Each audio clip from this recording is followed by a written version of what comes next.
Mm. Hey, who doesn't love orange Tic Tacs? Anyway, welcome back. We're now at part 3 of this week's New Comics Bitches. So let's get back to it. Okay, so more indie stuff. So we've got Angel and Faith, number 9. Now, basically, as we saw in the last issue, that Faith has gone to the sane Drusilla and to the Lorophage demon because she's been fucked over by her father again, and she just doesn't want it anymore. She doesn't want to have to deal with it. So the Lorophage demon, what does it do? It feeds on pain. It feeds on misery. So, the Lorophage just digs right in there and drains all this sadness and all this misery out of Faith's life. And once Angel is there on the scene, he starts to realize this is something that Faith would not normally do. Because as we see, and there's nice little moments, little shout-outs to the TV series of when, Faith actually went to, torture Wesley and kill Angel, basically in the hopes, or try to kill Angel in the hopes that he would kill her. That's the, and he says, that's the type of thing that girl, this is what you've done here with the Lorophage, that's the type of thing that girl would have done. But you're much different now. You're much stronger now. You're not as morally conflicted as you once were. And basically, if you destroy the Lorophage, then you break the curse of of people without misery and who can see things with clarity. And that pretty much nonpluses Drusilla when Angel announces his intent to do that. And so there's this melee between Angel and Drusilla and all the vampires that she has at her command. And I thought for a moment there was going to be an Angel versus Faith moment. And I'm glad it didn't go that way, because basically Faith just stepped up when Angel was in danger and didn't revert back to self, but assisted him, and ultimately the Lorophage demon is destroyed and Drusilla regains her insanity. And that's a big moment. And that was really cool. And I'm just, I'm really looking for, and what actually comes out of that, with not only Drusilla, but with Faith getting everything back, and with the vampires getting everything back. All this pain has come back with it. And Faith, while she is really pissed at Angel for doing this, she also understands why it had to be done. Is because, the pain that she feels is ultimately part of who she is. And that's one of the things that Christos Gage has gotten so dead on throughout this whole run that he's done on this comic. And I'm hoping that he stays on pretty much permanently, because he's so good with these two characters and with the ancillary and with the supporting cast as well. He just gets these characters. He gets where they're coming from. He gets what their needs are.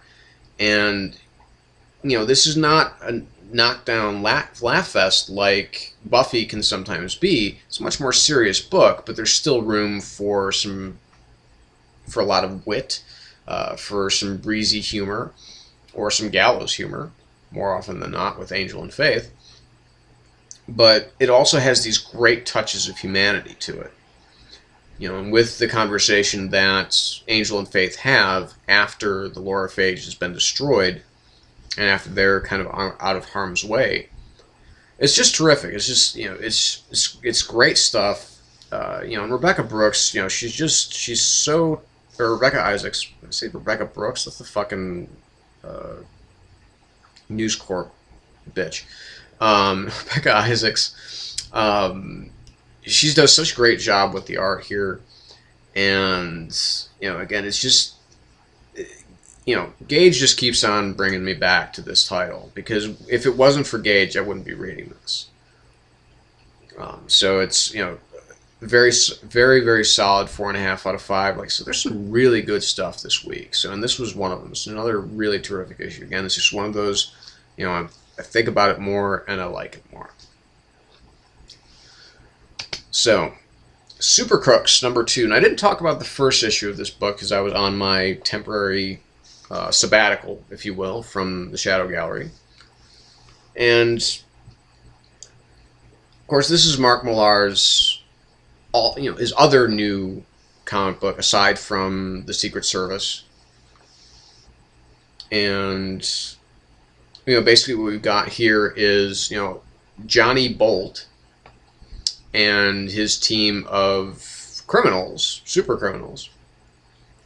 Telekinetics, weather controllers, this and that. Basically one of their pals has gotten in deep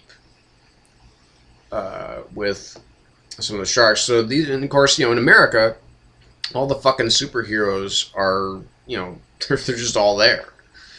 And so what do? Get out of town if you want to pull off some, because they need to pull off the big heist in order to save their old friend. Kind of, he's very much a mentor figure to them. So I mean, this book is really light and breezy in the same way that like the Ocean's films are. I mean, essentially that's what this is. It's Ocean's 11, but with super criminals rather than rather than just regular kind of suave, roguish criminals. These kind of regular scoundrels, if you will, because they're very charming. With the exception of a couple of characters, you have this moment where there's these they're two kind of they're muscle men, they're in these underground fights against these other superpowered criminals, and they're kind of like cyborgs. I mean, they actually, one of them gets their leg ripped off, and the brother of the one villain here takes his brother's fucking leg and just starts beating the other guy to death with it. And it's just that kind of shit is this is so much better than Kick-Ass Volume 2 right off the bat. And it's a lot better looking too, because they got Linnell Yu doing the art for this. So because I've officially just gotten really tired of J.R. Jr.'s work. So, but it's a great looking book. It's a fun book. We've got this little bit where this kind of gay superhero meets our leader Johnny Bolt. Might as well call him Danny Ocean, but it's Johnny Bolt, and he met them through this kind of gay online hookup ad. And basically, Johnny Bolt basically says, "Look, if you don't help us out, I'm gonna just put this picture all over the web and all over the news and all over everything." And of course, they've got this, this sick fuck superhero, almost like out of The Boys, called Praetorian, who is, he just flies off the handle. I mean, he's one of the good guys apparently. And of course, he's bodyguarding for the person that they're going to rob, who is known as the Bastard. And so just by the name, you're assuming, okay, this guy has got to be like a supreme badass if they're going to be robbing this guy. So again, it's fun in the way that the Ocean's films are fun. There's, it's a lot of, just goofy character moments. There's nothing serious going on here, guys. So I mean, I think that that Millar has reserved that for books like The Secret Service, where he can be a little bit more realistic and be a little bit more gritty and be a little bit more down to earth. This is just pure fun, and that's all it is. That's all he wants, really. And so I'm really, I'm looking forward to the next issue. So this was a 4 out of 5 for Super Crooks #2. Really fun, really entertaining stuff. Nice and breezy, nice and light.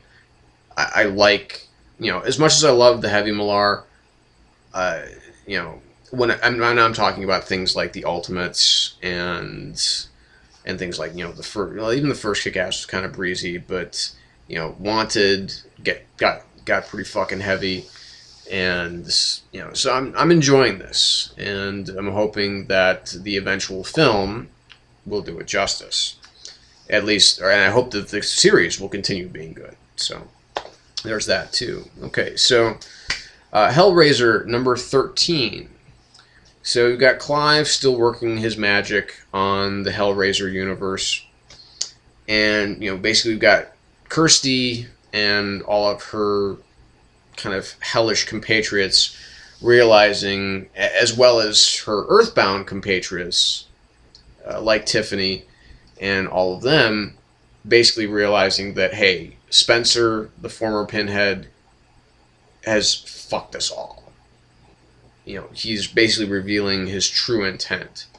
And, what we saw originally in this series, and it's kind of made this sharp left turn, is that, that Pinhead, essentially, he was tired of hell. He wanted to serve in heaven.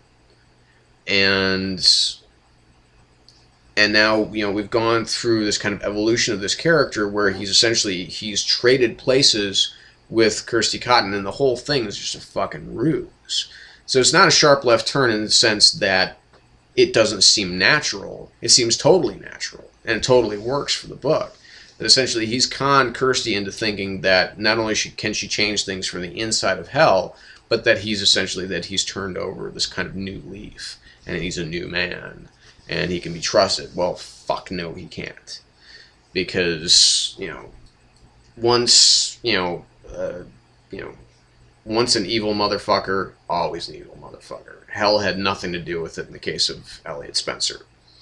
So basically what he wants, he doesn't want heaven. He basically wants, an army of, people being released from hell to come to him and have them worship him as their God. And the only thing that then the ultimate plan is nobody has to worry about pleasing anything or anybody but themselves.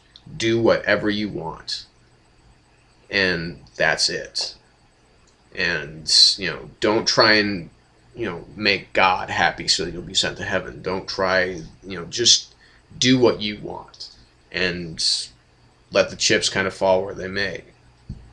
And, with the kind of powers that are at Spencer's disposal, it doesn't seem like that might be something that's too far out of his reach.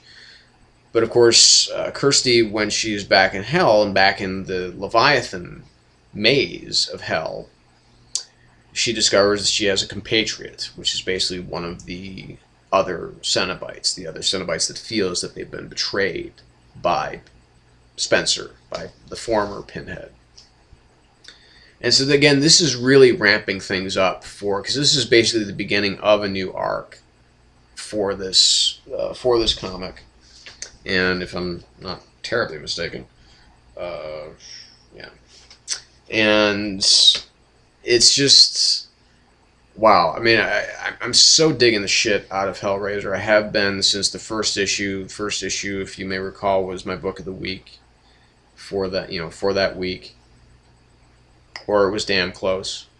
But I seem to remember it being book of the week. But it's just really strong. It's not quite, it doesn't have the same kind of eroticism that previous issues have had, which is something that's really big on my list of must-haves in a book by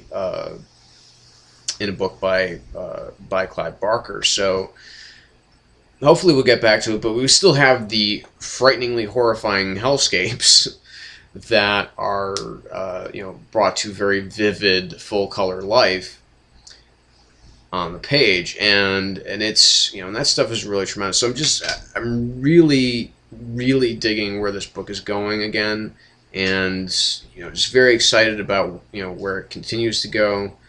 This is again another this was a really, for me, this is a really good week for independent releases. A very solid 4.5 out of 5.